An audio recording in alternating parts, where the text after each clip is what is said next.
उस रात platform number 2 पर घड़ी की सुई 12 से कुछ आगे निकल चुकी थी और स्टेशन की सारी लाइटें आधी बुझी हुई थीं। ठंडी हवा में पुराने लोहे और जंग की गंध तैर रही थी। उसी प्लेटफॉर्म के आखिरी सिरे पर एक लड़की हर रात की तरह खड़ी थी, एकदम स्थिर, जैसे समय उसके आसपास रुक गया हो। सामने पटरी पर दूर तक अंधेरा फैला था, लेकिन उसकी नजरें उसी दिशा में जमी थीं जहां से एक ही ट्रेन को आना था। स्टेशन उस वक्त लगभग बंद रहता था।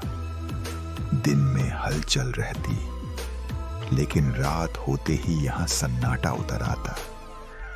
उस सन्नाटे को हर रात सिर्फ एक आदमी देखता था, जो पास के क्वार्टर में रहता था और देर रात स्टेशन से होकर गुजरता था।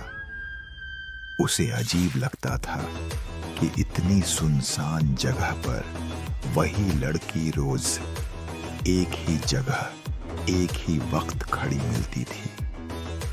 उसके कपड़े हर रात वही होते, चेहरे पर थकान नहीं बल्कि किसी इंतजार की जिद होती। कुछ दिनों बाद उस आदमी ने नोटिस किया कि लड़की कभी प्लेटफॉर्म पर आगे पीछे नहीं चलती, न टिकट खिड़की की तरफ देखती, न घड़ी की तरफ।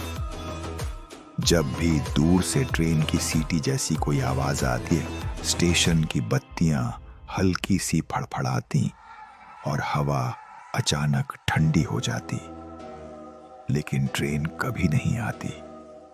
हर बार उसी जगह अंधेरा रह जाता और लड़की वहीं खड़ी रहती।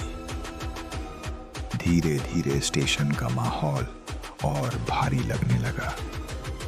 प्लेटफॉर्म की दीवारों से पानी टपकने की आवाज रात में कदमों जैसी सुनाई देती। उस आदमी को ऐसा महसूस होता जैसे पटरी के नीचे कोई सरक रहा हो। एक रात उसने देखा कि लड़की के पैरों के पास जमीन पर कोई परछाई नहीं थी, जबकि बाकी हर चीज की परछाई साफ दिख रही थी। उसी पल स्टेशन की घड़ी अपने आप रुक गई। पुरानी फाइलें पलटते हुए उस आदमी को स्टेशन के एक कोने में जंग लगा रजिस्टर मिला। उसमें सालों पहले की एक दुर्घटना का जिक्र था। एक लोकल ट्रेन जो समय पर नहीं रुकी थी और एक लड़की जो उसी प्लेटफॉर्म पर इंतजार करते हुए पटरी पर गिर गई थी। रिपोर्ट में लिखा था कि ट्रेन उसी समय उसी प्लेटफॉर्म से गुजरनी थी, लेकिन हादसे के बाद उस रूट को बंद कर दिया गया। उस रात जब आदमी फिर गुजरा, प्लेटफॉर्म पर लड़की पहले से ज्यादा साफ दिख रही थी। अचानक दूर से वही ट्रेन आती महसूस हुई। हवा कांपने लगी, पटरी से धातु की आवाज उठी और स्टेशन की सारी लाइटें एक साथ बुझ गईं। कुछ सेकंड बाद सब शांत हो गया। सुबह स्टेशन खुला तो प्लेटफॉर्म नंबर 2 पर कोई नहीं था, लेकिन घड़ी फिर से चलने लगी थी। रजिस्टर के आखिरी पन्ने पर उस आदमी का नाम दर्ज था, तारीख वही रात की, और नीचे लिखा था कि अब ट्रेन का इंतजार पूरा हो चुका है।